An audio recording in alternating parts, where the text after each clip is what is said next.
Bismillah. Bismillahirrahmanirrahim. Alhamdulillahi rabbil alamin. Wa bihi nasta'in ala umuri dunya waddin. Wa usalli wa usallim ala habibina al-Mustafa Muhammad ibn Abdullah wa alihi wa ashabihi wa mawalah, amma ba'd. Assalamualaikum warahmatullahi wabarakatuh. Tuan-tuan dan puan-puan yang dirahmati Allah, insya-Allah pada malam ini kita sambung bacaan hadis-hadis daripada kitab Mukhtasar Riyadhis Salihin. Seperti yang saya sebutkan pada bulan lepas, kita sambung pada tajuk yang baru, iaitu adab bermusafir.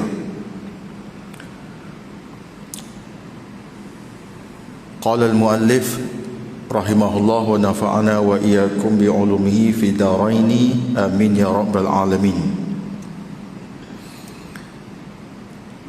Rawal Bukhari wa Muslim an Ka'ab ibn Malik radhiyallahu anhu أن النبي صلى الله عليه وسلم خرج في غزوة تبوك يوم الخميس وكان يحب أن يخرج يوم الخميس.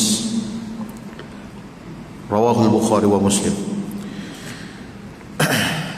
Hadis muttafaqun alaih, daripada Ka'ab bin Malik radhiyallahu an meriwayatkan bahawa Nabi SAW berangkat ke medan Tabuk, iaitu peperangan Tabuk.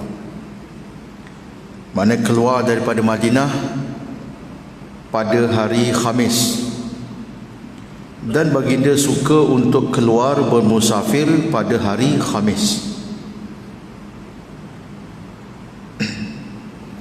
Baik, ini riwayat Imam Al-Bukhari dan Muslim.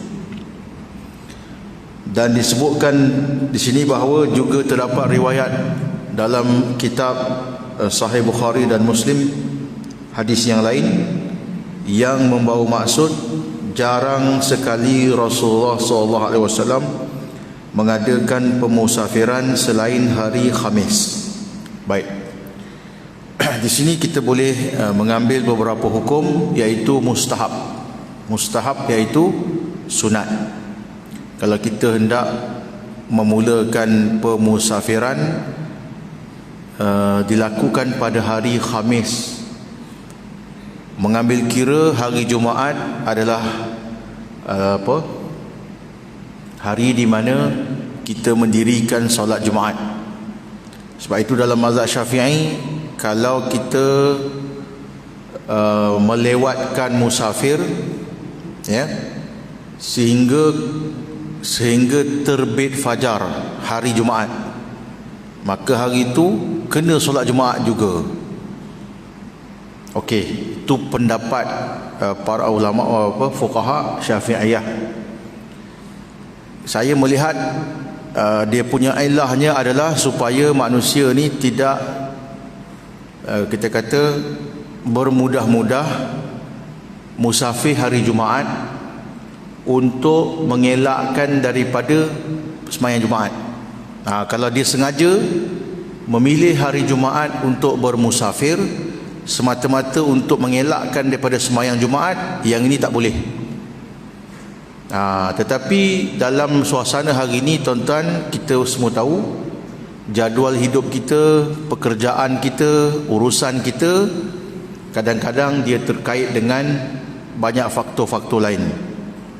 Umpamanya kita kerja di luar kawasan, atas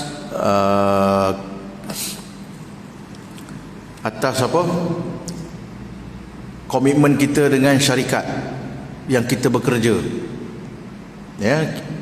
Kalaulah katakan kita kena musafir hari Jumaat, atas sebab urusan kerja, hari Khamis kita kena bekerja di pejabat, hari Jumaat kita kena bergerak hari itu, maka ia terkeluar daripada hukum yang kita bincangkan tadi. Kalau kita tidak terikat dengan apa-apa tujuan, kita tidak terikat dengan apa-apa kerja, kita bekerja sendiri umpamanya, maka kalau kita nak merancang kita punya pemusafiran, bolehlah dirancang selain hari Jumaat. Dan hadis ini menunjukkan Nabi SAW suka musafir hari Khamis, jarang sekali baginda musafir selain hari Khamis. Hari Jumaat memang tak adalah, hari Jumaat hari untuk solat Jumaat. Okey, jadi kalau ini menunjukkan harus bermusafir pada hari lain, hari Sabtu, hari Ahad, hari Isnin, Selasa, Rabu, boleh musafir, tak ada masalah. Terutamanya kita pada zaman sekarang ni bukan kita tentu, urusan-urusan kita macam-macam. Ambil anak di asrama, contoh, balik kampung, kita jadual kerja kita, urusan kita, perniagaan kita, macam-macam lagi. Jadi hadis ini tidaklah menjadi hukum bahawa mesti musafir hari Khamis. Hadis ini berkait dengan mengelakkan daripada kita panggil mengelakkan daripada memilih hari Jumaat. Kalau sengaja memilih hari Jumaat untuk mengelakkan daripada sembahyang Jumaat, iaitu dilarang. Okey, satu lagi saya nak sentuh di sini ialah kalau kita bermusafir dengan kenderaan awam seperti bas ekspres, kereta api, kapal terbang, yang ini lagi kita tak boleh nak ikut suka hati kita. Contoh, kita tanya tiket kapal terbang yang ada hari Jumaat, hari Khamis tak ada, dah penuh. Katakan kita punya flight untuk ke satu destinasi itu ada hari Jumaat, dan penerbangan tu pukul 7 pagi contoh, ataupun tengah hari, atau pukul 11, kita kena berada di lapangan terbang pukul 9 pagi contoh. Jadi sudah tentulah kita keluar lepas subuh. Jadi adakah kita diwajibkan juga solat Jumaat dalam suasana macam ini? Saya lebih cenderung kepada tidak. Nak sembahyang Jumaat macam mana?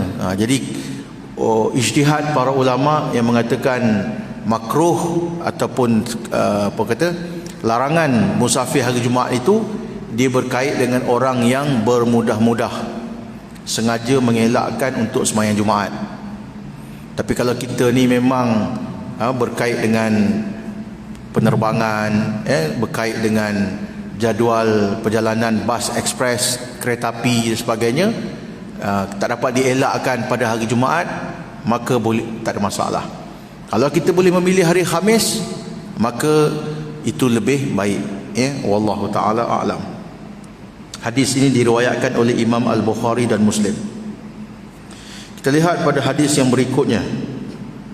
Rawal Bukhari an Ibn Umar radhiyallahu anhuma qala anna Rasulullah sallallahu alaihi wasallam qala law anna an-nas ya'lamuna min al-wahdati ma a'lam ma sara rakibun bilailin wahdah.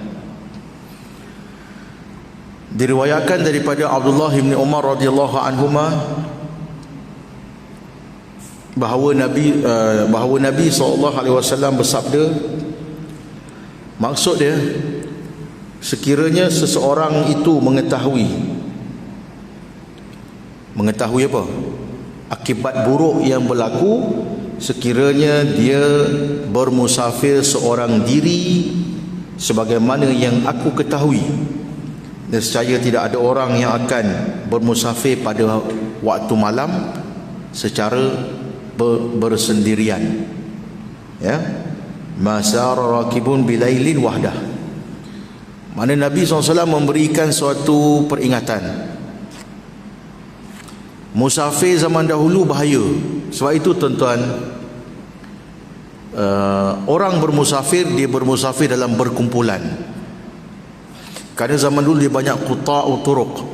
Quta'u turuq maknanya perompak-perompak jalanan. Kalau kita seorang-seorang, bahaya.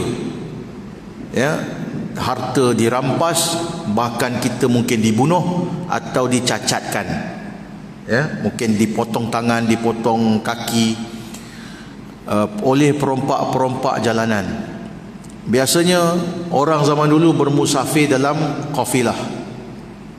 Kafilah maknanya dalam kumpulan yang ramai, ya, mungkin sekitar mungkin sekitar 50 orang. Jadi 50 orang tu kalau orang nak serang, terutamanya kalau kita membawa barang-barang dagangan, jadi boleh lawan lah. Zaman dulu. Okey, kalau kita lihat pada suasana hari ini, ya, kalau kita lihat bermusafir itu dengan kenderaan yang agak selamat seperti kereta, ya, lori atau seumpamanya, ya, yang dalam perjalanan pun melalui lebuh raya ada tempat persinggahan untuk kita berehat. Kalau kita berhenti di mana-mana R&R untuk kita tidur pun insya-Allah selamat, ada orang, kita boleh rehat, tidur sebagainya.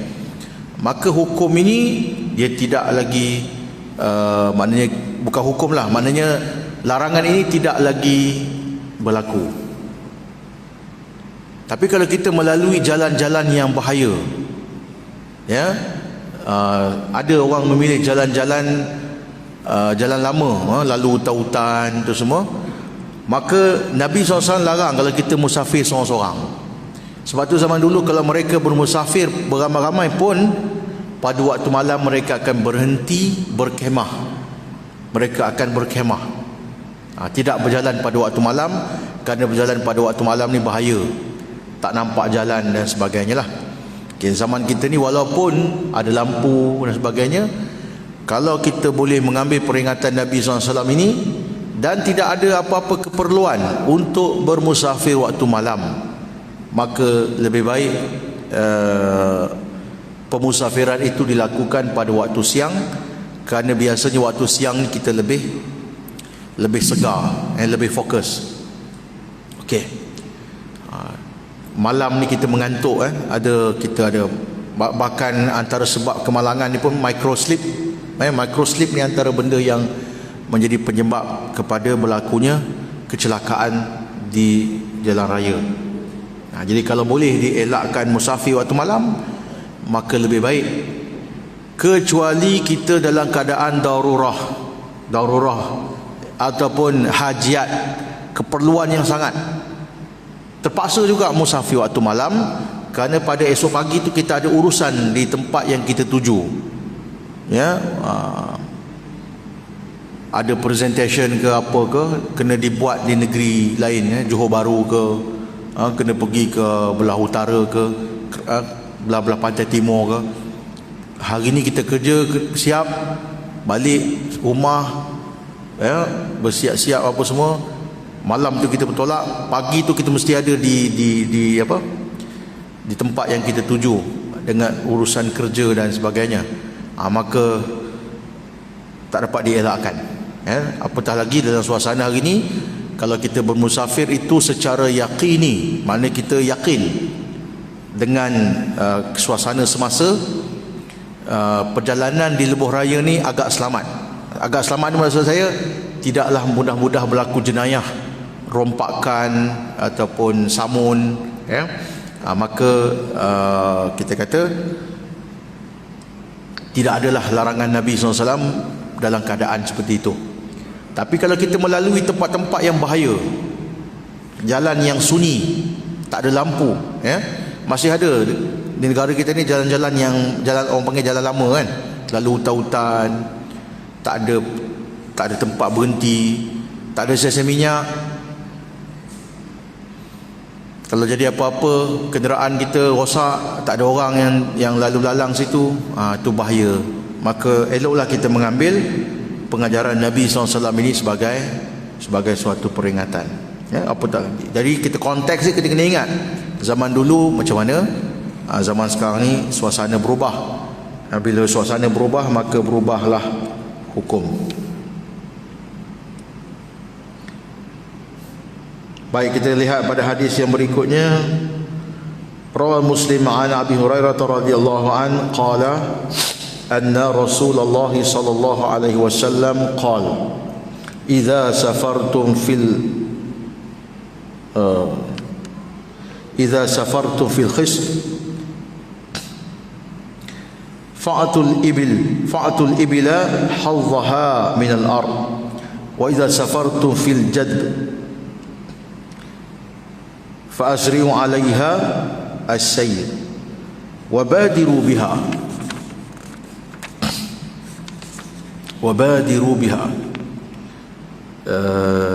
نقيها وإذا عرشتم فاجتنبوا الطريق فإنها طرق الدواب ومأوى الهواب بالليل. Hadis ini diriwayatkan daripada Abu Hurairah radhiyallahu anhu bahawa Rasulullah sallallahu alaihi wasallam telah pun bersabda, maksud dia, jika kamu melalui kawasan yang subur ketika menunggang unta, maka berilah kesempatan kepada unta kamu untuk memakan rumput. Baik, dia sebut perkataan apa?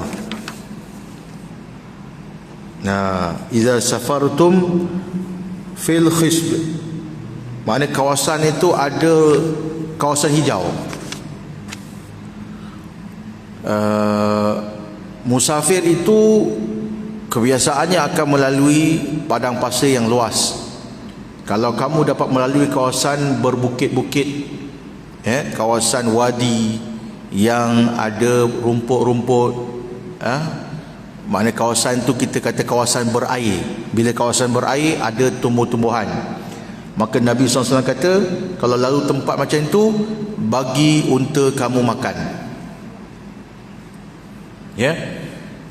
Mana ada rumput-rumput kering di tepi-tepi lembah, berhentikan unta kamu supaya dia sempat untuk makan, iaitu makan rumput. Jika kamu melalui kawasan yang kering, kawasan yang tidak ada air, ketika berkenderaan unta, maka segerakanlah perjalanan kamu agar sampai ke tujuan sebelum unta kamu mengalami keletihan. Mana Nabi SAW beritahu, tempat yang ada rumput, ada air ni, bagi unta makan, bagi minum. Terutamanya kalau ada jumpa air, bagi minum. Kalau tempat yang kering kontang, percepatkan perjalanan, jangan berlengah-lengah.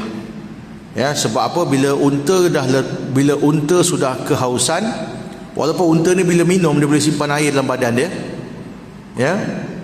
tapi disuruh cepat, kerana manusia sendiri pun tak boleh tahan dalam suasana panas terlalu lama. Dibimbangi dengan keadaan dulu, kalau berlaku ribut pasir atau berlaku apa-apa halangan menyebabkan tertangguh perjalanan. Jadi kalau cuaca elok, tak ada ribut pasir, tak ada apa, cepat-cepat perjalanan dipercepatkan di kawasan yang kering kontang. Kalau jumpa kawasan air, beri unta minum. Manusia pun perlu minum.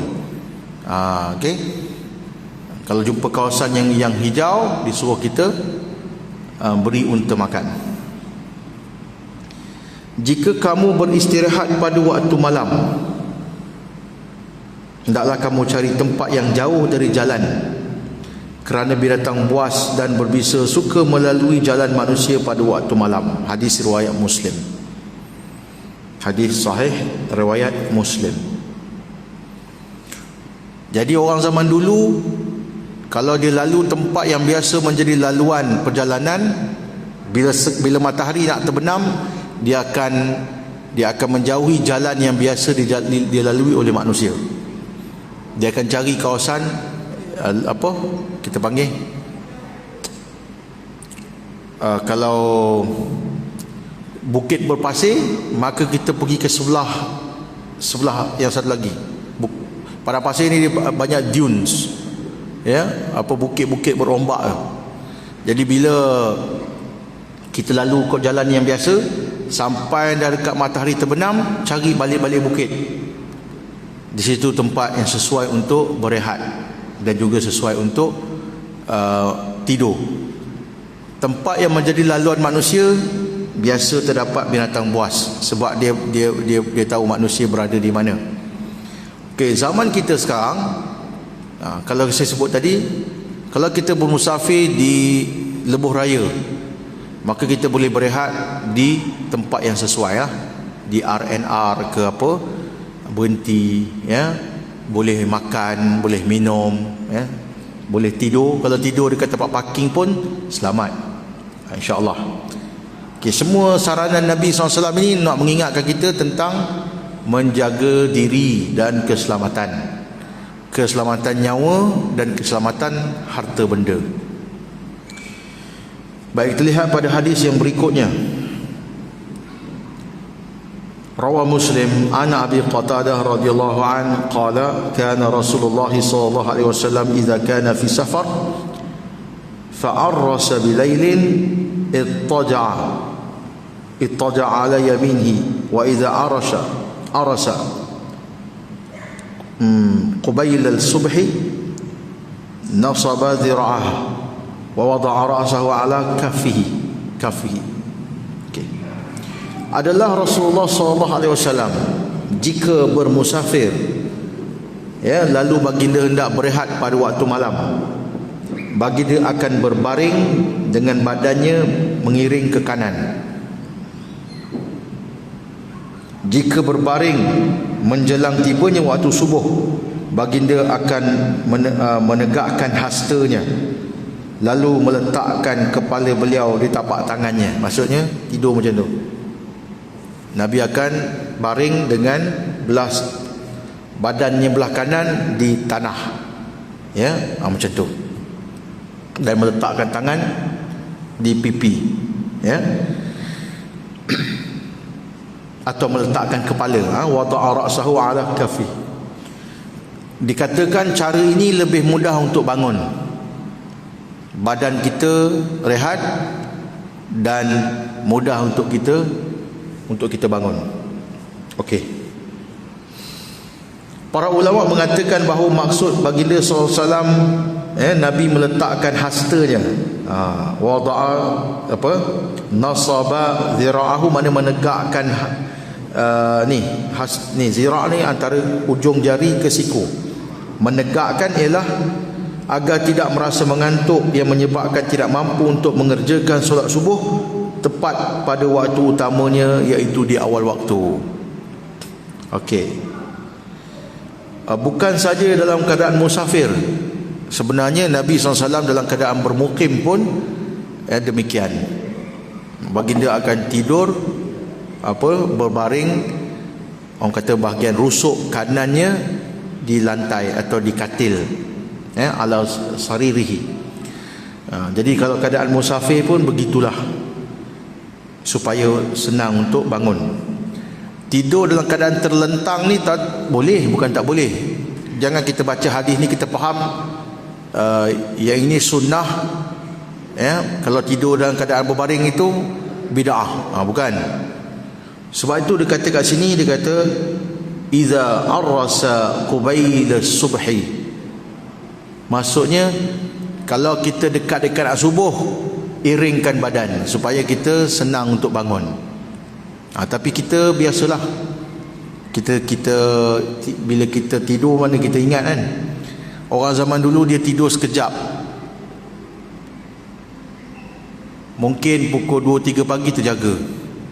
Jadi waktu itu kalau masih nak tidur pun janganlah tidur dalam keadaan terlentang atau meniarap, kerana keadaan seperti itu lebih menyukarkan kita untuk bangun, ya.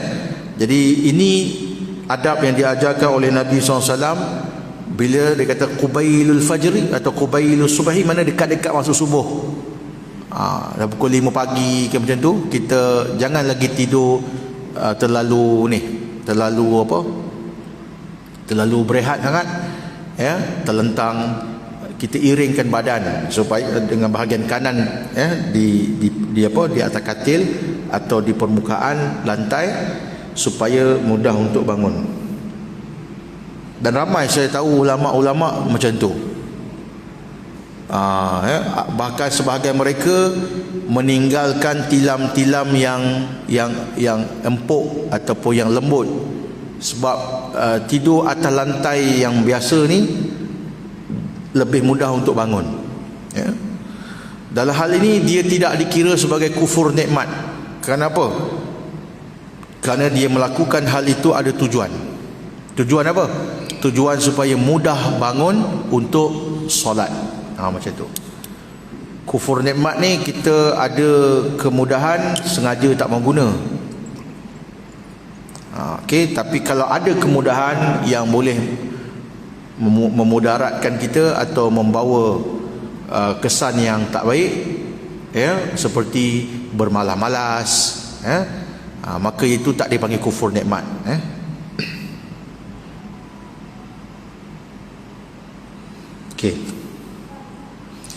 Kita lihat pada hadis yang berikutnya.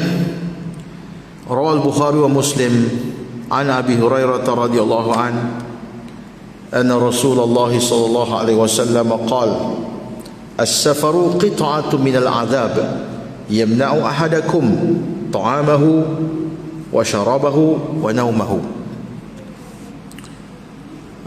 fa idza qada ahadukum nahmatahu min safarihi falyu'ajjil ila ahlihi.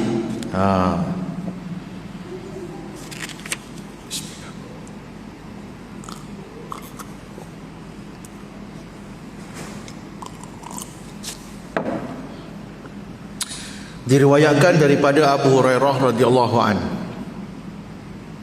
bahawa Rasulullah sallallahu alaihi wasallam bersabda, bermusafir itu adalah sebahagian daripada kepayahan. Dalam bahasa Arab dia kata qita'atun minal azab. Qita'ah satu potong atau sepotong, sebahagian. Kalau kek tu kita potong, kita ambil satu potongan, dia panggil qita'ah. Satu potongan. Jadi Nabi SAW mengatakan qita'atun minal azab. Dalam banyak-banyak kepayahan hidup kita, kesusahan yang kita lalui dalam urusan hidup kita, salah satunya adalah bermusafir. Mungkin kita hari ini tak rasa macam itu sebab kita musafir dalam keadaan selesa. Kalau jauh sangat, naik kapal terbang, atau naik kereta api, atau naik bas, atau ada kenderaan sendiri, naik kereta. Tetapi tetap kita rasa musafir ni penat. Bermusafir ni penat. Sebab tu lepas kita bermusafir jauh, kita nak rehat, kita nak tidur. Walaupun dalam kereta tu bukan buat apa pun, duduk aja, tapi penat. Qita'atun minal azab. Kalau zaman dulu lebih lagi dahsyat, dengan panas, dengan cuaca lagi apa. Jadi kata Nabi SAW, musafir itu qita'atun minal azab, dia sebahagian daripada kepayahan yang menghalangi seseorang daripada menikmati makan, minum dan tidur yang nyenyak. Tak sama tidur di perjalanan dengan tidur di rumah, tak sama. Begitu juga makan minum dalam keadaan bermukim dengan keadaan kita musafir pun tak sama. Makan ala kadar sahaja. Jadi dia kata, oleh itu jika seseorang daripada kamu telah selesai bermusafir, hendaklah dia segera menemui keluarganya. Jadi bila kita dah musafir jauh-jauh, balik daripada permusafiran, berjumpa dengan keluarga, yang itu dia dapat mengembalikan keseronokan, mengembalikan kegembiraan. Bahkan Nabi SAW kalau bermusafir, bila pulang daripada musafir, Nabi akan pergi masjid dan sampaikan berita kepada ahli keluarga di rumah. Nabi akan solat 2 rakaat, dan kemudian bila ahli keluarganya tahu, isteri-isterinya tahu dia baginda berbalik, baginda mereka akan bersiap-siap. Jadi zaman kita ni, tapi kena ingat masjid Nabi dengan hujurat, bilik-bilik isteri tu dekat. Kalau kita rumah jauh daripada masjid, wallahu alam lah. Yang saya belajar, kalau rumah kita bukan berdekatan masjid, tidak disunatkan kita datang masjid dulu terus balik rumah. Berdasarkan hadis ni, kerana Nabi kata fal yu'ajjil ila ahli, cepat-cepat jumpa dengan ahli keluarga. Tapi kalau macam imam yang ada kuartus sebelah masjid, bolehlah kita amalkan sunnah Nabi SAW. Ya, maknanya balik pada musafir, parking kereta, semayang sunat 2 rakaat, bagi tahu keluarga di rumah dah sampai.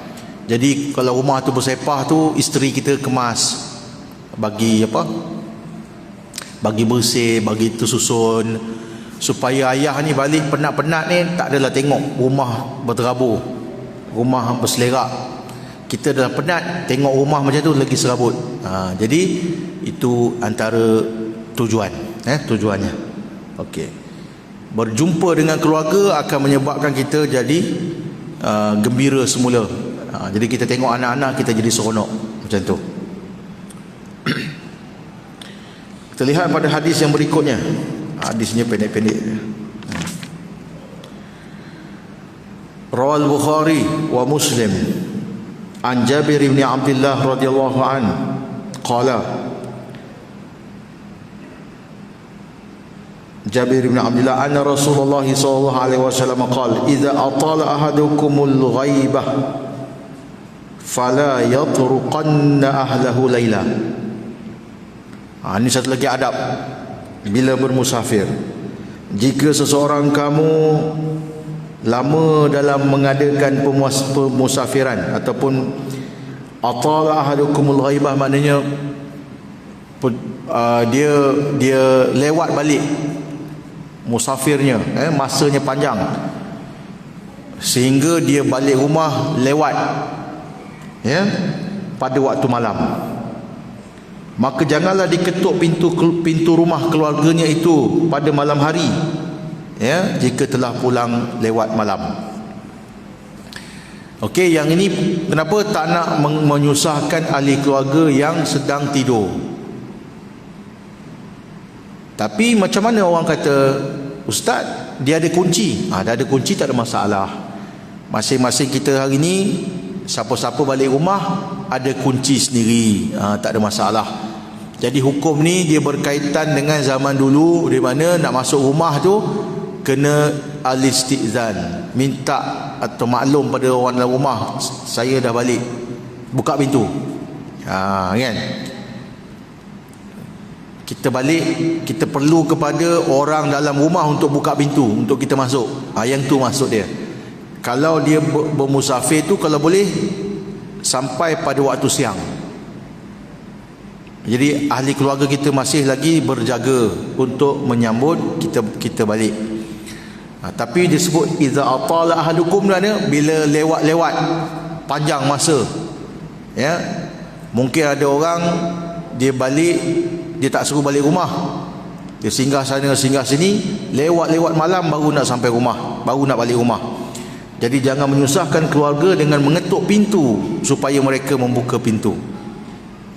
Jadi zaman sekarang ni saya kira isu tu tidak apa masalah, kerana kita semua ada, masing-masing ada kunci, tak ada apalah. Kita balik malam pun kita boleh buka pintu sendiri. Adab ini bolehlah kita faham supaya tidak mahu menyusahkan ahli keluarga. Wallahu a'lam. Kita lihat hadis yang berikutnya. Ada 2 hadis lagi. Rawal Bukhari wa Muslim an Anas bin Malik radhiyallahu anhu anna Rasulullah sallallahu alaihi wasallam qala. Ana Anas radhiyallahu anhu qala kana Rasulullah sallallahu alaihi wasallam la yatruqu ahlahu layla wa kana ya'tihim ghudwatan aw 'ashiyah. Anas bin Malik meriwayatkan, dia ni biasa musafir dengan Nabi. Anas bin Malik, sebab dia ini adalah pembantu Nabi SAW dan antara yang paling banyak bermusafir dengan baginda SAW. Dia mengatakan adalah Rasulullah SAW tidak pernah mengetuk pintu keluarganya pada malam hari. Mana kalau balik, tapi tak ada balik lewat-lewat. Biasanya baginda pulang musafir pada waktu pagi ataupun pada waktu petang. Maknanya kalau malam tu bermalam di luar, pagi tu baru sampai rumah. Jadi keluarganya bangun, tak ada masalah untuk buka pintu. Ataupun pada waktu petang, sebelum daripada maghrib, baginda sampai. Okey, ini sebagaimana yang diceritakan sendiri oleh Anas bin Malik. Baik. Lihat hadis yang berikutnya, rawal Bukhari wa Muslim an Ka'ab bin Malik radhiyallahu an anna Rasulullah sallallahu alaihi wasallam kana idza qadima min safar bada'a bil masjid faraka'a fihi rak'atain. Hadis riwayat Imam Al-Bukhari dan Muslim. Ini hadis yang saya sebutkan tadi. Ka'ab bin Malik radhiyallahu anhu menceritakan bahawa adalah Nabi sallallahu alaihi wasallam adalah Rasulullah sallallahu alaihi wasallam jika pulang daripada bermusafir, baginda akan masuk masjid terlebih dahulu. Bada'a bil masjid, mana Nabi tak terus balik rumah. Macam saya sebut tadi, oleh kerana rumah atau bilik-bilik hujurat, bilik yang ditinggal oleh isteri-isteri baginda bersebelahan masjid. Jadi Nabi pergi masjid dulu. Dan faraka'a fihi raka'ataini, baginda solat 2 rakaat. Ya. Adalah ulama yang kata semayang ni semayang apa? Solat syukur, kerana selamat daripada musafir. Wallahu alam. Kita kira ianya adalah sebahagian daripada tahiyatul masjid. Ya, solat tahiyatul masjid. Yang pentingnya baginda tidak terus balik rumah sebab yang saya sebut tadi, supaya isteri-isteri baginda diberitahu terlebih dahulu tentang kepulangan baginda sallallahu alaihi wasallam. Jadi bila keluarga dah tahu, mudah untuk mereka bersiap-siap untuk menerima kepulangan baginda. Itu tujuannya. Okey, tapi kalau kita yang jauh daripada masjid, tak payahlah kita singgah masjid dulu, terus balik rumah. Ya. Zaman sekarang pun dah mudah. Kita dah boleh telefon isteri kita, bagi tahu abang nak sampai, suruh budak-budak apa semua. Terutamanya kalau kita ni, keluarga kita tahu kita ni jenis tak sukalah tengok sepah-sepah, kan balik kan dengan penat, tengok ada air tumpah lah apalah, kursi sofa apa terabur, apa meja terabur, apa rumah terabur, tak suka tengok. Jadi kita beritahu awal, awak nak sampai, suruh anak-anak kemar rumah, macam tu. Okey. Tapi kalau ada orang dia kata dia nak pergi masjid juga, nak sembahyang 2 rakaat, boleh ke tak? Boleh, tak ada masalah. Tapi jangan sampai jadi takalluf. Takalluf apa? Menyusahkan diri. Jangan sengaja menyusahkan diri. Nak pergi masjid boleh, dah balik rumah, jumpa keluarga, berehat, lepas tu datang solat berjemaah pun boleh juga. Ya, bukanlah menjadi satu keperluan untuk. Ni Ka'ab bin Malik menceritakan ni pasal apa?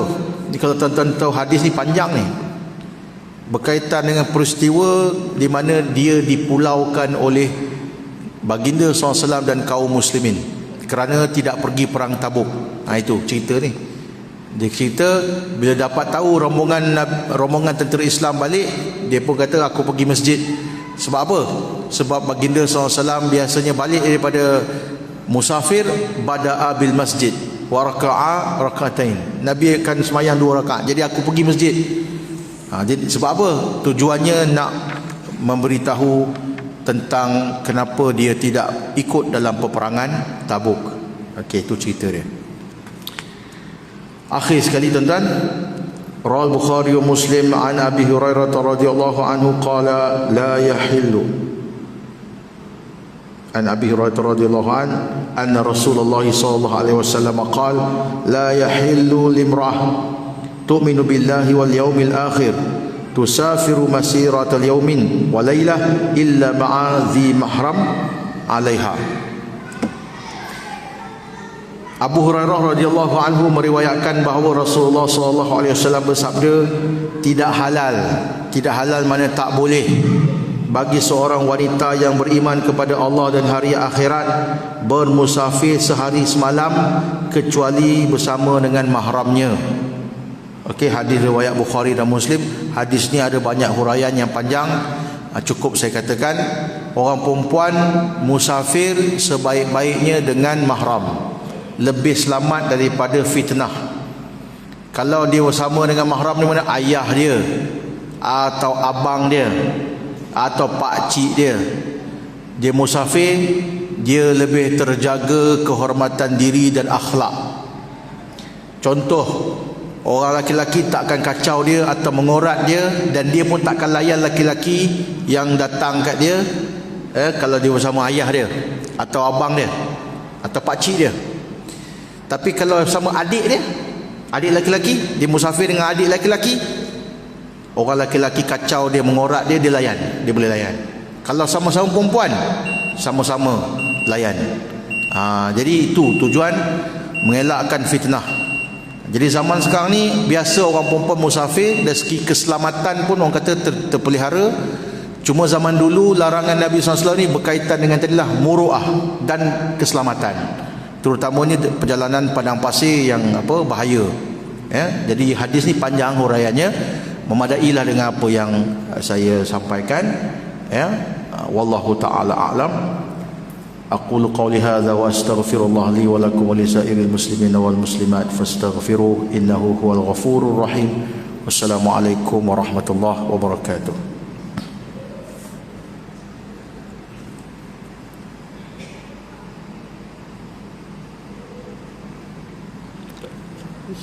Ya.